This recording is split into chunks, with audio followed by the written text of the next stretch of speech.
अब है हमारा एग्जाम्पल 5 लाइन्स एंड एंगल्स का, जिसमें कह रहा है क्वेश्चन की इन अ ट्रांसवर्सल इंटरसेक्ट 2 लाइन्स। देखो ये फिगर आपको एनसीईआरटी में दे रखा है बट ये क्वेश्चन के साथ नहीं मिलेगा आपको, तो मैंने इसलिए पहले से बना के रख दिया ताकि समझाने में आसान हो। ठीक है, अब यहाँ पे क्वेश्चन हमारा कह रहा है if a transversal intersect 2 lines. बेटा एक ट्रांसवर्सल है जो 2 लाइन्स को इंटरसेक्ट कर रही है। यहाँ पे जो ट्रांसवर्सल है ना, कुछ इस तरह है डायग्राम, ये 2 लाइन्स जा रही हैं, ये एक ट्रांसवर्सल बन गई। ठीक है, the bisector of pair of corresponding angles. बेटा ये ट्रांसवर्सल इस तरह बनाई है कि जो ये इसके कोरिस्पॉन्डिंग एंगल्स है ना आर पैरेलल। इसका जो बाइसेक्टर जा रहा है ये इनको आधा आधा काटता हुआ, तो ये जो ब्लैक वाली लाइन्स है ये मेरी पैरेलल है। तो ये ध्यान रखना, जो हमें रेड वाली लाइंस का पेयर है ये पैरेलल गिवन नहीं है, हमें इसको पैरेलल प्रूफ करना है that the 2 lines are parallel. जो ये 2 लाइंस है रेड वाली, इनको हमें पैरेलल प्रूफ करना है, और ये जो ब्लैक वाली ऊपर जा रही है ये हमें पैरेलल गिवन है। और साथ ही साथ ये भी गिवन है कि ये जो 2 ऊपर जा रही हैं ये बाइसेक्टर है, मतलब ये एंगल इसके इक्वल है और ये एंगल इसके इक्वल है। तो इस तरह से ये बड़ा वाला डायग्राम बना हुआ है यहाँ पे। अब ज़रा इस पे आ जाते हैं वापस अपने बड़े वाले डायग्राम पे। तो भाई देखिए यहाँ पर आपको जो ये ग्रीन वाली 2 पैरेलल लाइंस हैं ये है बाइसेक्टर, साफ साफ दिख रहा है, मैंने यहाँ पे सिंगल मार्किंग करी है।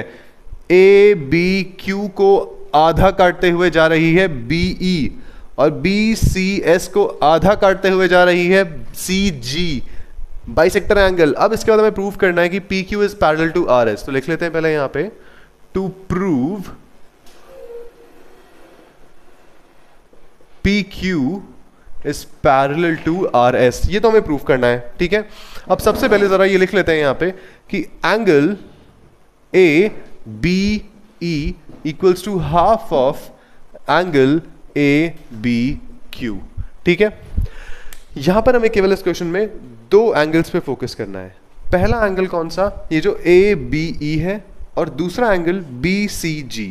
केवल इन दोनों एंगल्स के को ध्यान में रखते हुए हम पूरा क्वेश्चन सॉल्व करेंगे। सो ध्यान से देखना, सबसे पहले मैंने ये लिख दिया भाई A B E equals to half of A B Q. इसका रीजन दे देना, क्योंकि जो बी ई है bisects angle A B Q, क्योंकि बीई जो है ये एंगल ए बी क्यू को बाइसेक्ट कर रही है, बीच में से काट के ले जा रही है, तो इसलिए मैंने उसे हाफ लिख दिया। अब दूसरी ये हमारी होगी पहली इक्वेशन। अब दूसरी इक्वेशन क्या बनेगी मेरी, एंगल बी सी जी की बनेगी मेरी दूसरी इक्वेशन। तो मैं लिख सकता हूं कि angle B C G equals to half of angle, guess करो किसका होगा हाफ, ये बी सी एस का। बी सी एस का आधा हो जाएगा मेरा ये वाला angle B C G. Okay, फिर रीजन वही आएगा हमारा कि C G bisects angle B C S. बेटा रीजन लिखना बहुत इंपॉर्टेंट है, पहले ही बता रहा हूं। अब इसके बाद अगली चीज हमें क्या करनी है, देखो यहां पे ध्यान से देखो जरा, हमें ये गिवन है कि बीई जो है as BE is parallel to C G, क्योंकि जो मेरा बीई है वो सी जी के, ये वाली बीई ये सी जी के मेरे पैरेलल है कुछ इस तरह से, ये रहा बीई और ये रहा सी जी, और यहां से कैसे टेढ़ी ट्रांसवर्स जा रही है ये। तो एक बात बताओ, ये वाले जो 2 एंगल्स हैं मेरे, ये कोरिस्पॉन्डिंग एंगल्स हैं और ये बराबर होंगे, इक्वल होंगे, क्यों, क्योंकि कोरिस्पॉन्डिंग एंगल्स है। सो इसी तरह से मैं ये भी लिख सकता हूं कि angle A B E is equal to angle B C G. Corresponding angles are equal, corresponding angles are equal. अब देखो हमें क्या करना है, यहां पे सिंपली तीनों इक्वेशंस हमारी रेडी हैं, हमें पहली और दूसरी इक्वेशन को उठा के थर्ड इक्वेशन में डालना है। Putting the value of 1 and 2 in equation 3। अब देखो ए बी ई की जगह मैं क्या लिखूंगा, half of A B Q. तो ए बी ई की जगह मैं लिख देता हूं यहां पे half of A B Q equals to B C G के इक्वल क्या लिखूंगा मैं, half of B C S, half of angle BCS। ठीक है, यहाँ से हाफ कट गया।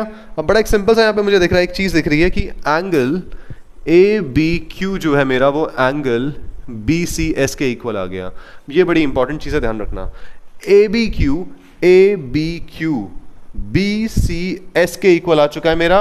और यहाँ से एक और डायग्राम बनाते हुए ज़रा इसको समझो कि अगर दो लाइंस हैं, एक ट्रांसवर्स जा रही है और मेरे कोरिस्पॉन्डिंग एंगल्स अगर इक्वल हैं, मतलब क्या हुआ कि ये जो दो लाइंस हैं मेरी, ये पैरेलल है। ये थी हमारी reverse corresponding angle theorem, axiom. ठीक है, सो यहाँ पे मैं एक लाइन डाल देता हूँ, इसके आगे लिख लेना इसे। इसको हम कह सकते हैं यहाँ से कि